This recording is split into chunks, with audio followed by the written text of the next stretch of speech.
ஒரே நாடு ஒரே தேர்தல் மசோதா மக்களவையில் இன்றைக்கு பதில் நாளை அறிமுகம் செய்யப்படும் என தகவல். நாடாளுமன்ற கூட்டுக்குழு பரிசீலனைக்கு அனுப்பவும் திட்டம்.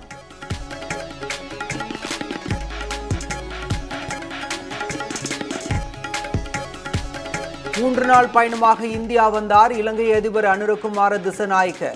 மத்திய இணையமைச்சர் எல் முருகன் மற்றும் அதிகாரிகள் வரவேற்பு.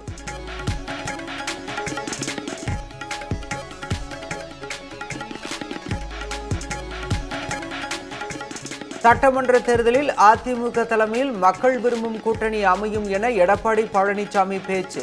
200 தொகுதிகளில் வெற்றி என்ற திமுகவின் பகல் கனவு நிறைவேறாது என்றும் விமர்சனம்.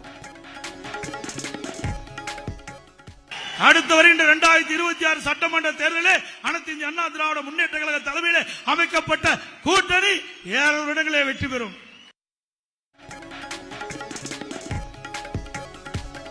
அதிமுகவின் கட்டுக்கதைகளை மக்கள் நம்ப போவதில்லை. இட்டு கட்டிய பொய்களையே இபிஎஸ் எழுதி நிரப்பியிருப்பதாக RS பாரதி விமர்சனம்.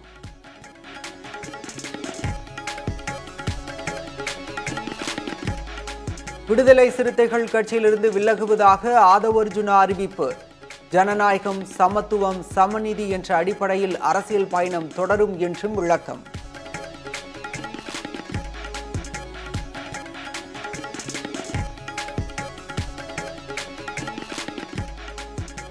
ஆதவ் அர்ஜுனா வெளியிட்ட கருத்து கட்சிக்கும் கட்சியின் தலைமைக்கும் எதிரானதாகவே இருந்தது. விடுதலை சிறுத்தைகள் கட்சி தலைவர் திருமாவளவன் பேட்டி. அதாவது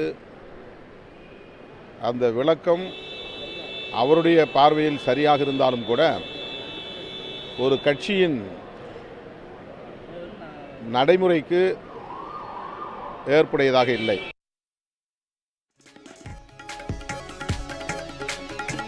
திமுக கூட்டணியிலிருந்து விசிகவை பிரிப்பதே ஆதவ் அர்ஜுனாவின் செயல் திட்டமாக இருந்தது. புதிய தலைமுறையின் சிறப்பு நேர்காணலில் விசிக துணை பொதுச் செயலாளர் வன்னியரசு குற்றச்சாட்டு.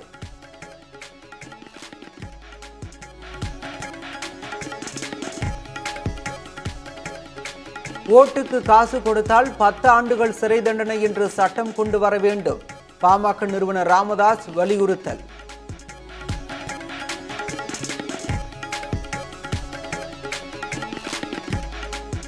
திமுக ஆட்சியில் இருப்பதற்கு எடப்பாடி பழனிசாமியே காரணம். அமமுக பொதுச் செயலாளர் டிடிவி தினகரன் பேட்டி. இன்றைக்கு திமுக ஆட்சி பொறுப்பில் இருக்குன்னா அதுக்கு பழனிசாமி மறைமுக உதவிதான். இன்னும் சொல்ல போனால் 24 பாராளுமன்ற தேர்தலில் திமுக 40 தொகுதியில் வெற்றி பெற முடிந்தது என்றால் அதுக்கு பழனிசாமி தனியாக வேட்பாளர் நிறுத்தியது தான் காரணமே தவிர வேற ஒன்றும் இல்லை என்பது எல்லோருக்கும் தெரியும். நாகை, திருவாரூர், கடலூர், மயிலாடுதுறை மாவட்டங்களில் நாளை மிக கனமழை பெய்யும் என வானிலை மையம் கணிப்பு. தஞ்சாவூர், திருச்சி, விழுப்புரம், செங்கல்பட்டு உள்ளிட்ட மாவட்டங்களில் கனமழைக்கு வாய்ப்பு என்றும் தகவல்.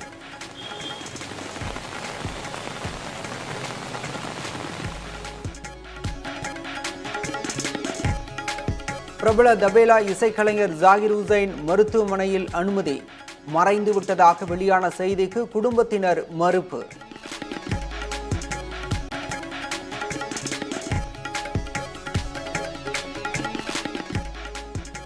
புதுச்சேரியில் அரசு சொத்தை விலை பேசியதாக வெளியான தகவல்களுக்கு திரைப்பட இயக்குனர் விக்னேஷ் சிவன் மறுப்பு. தன்னை பற்றி வெளியான மீம்ஸ் மற்றும் ஜோக்ஸ் நகைச்சுவையாக இருந்ததாகவும் கருத்து.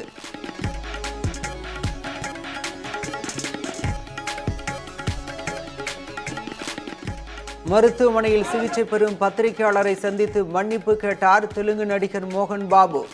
செய்தி சேகரிக்க பத்திரிகையாளரை தாக்கியது துரதிருஷ்டவசமானது என்றும் பேச்சு.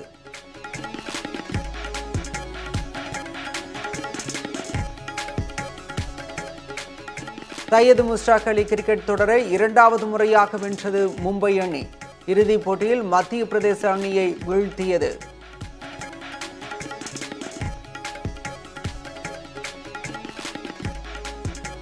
மகளிர் ஜூனியர் ஆசிய கோப்பை ஹாக்கி போட்டி.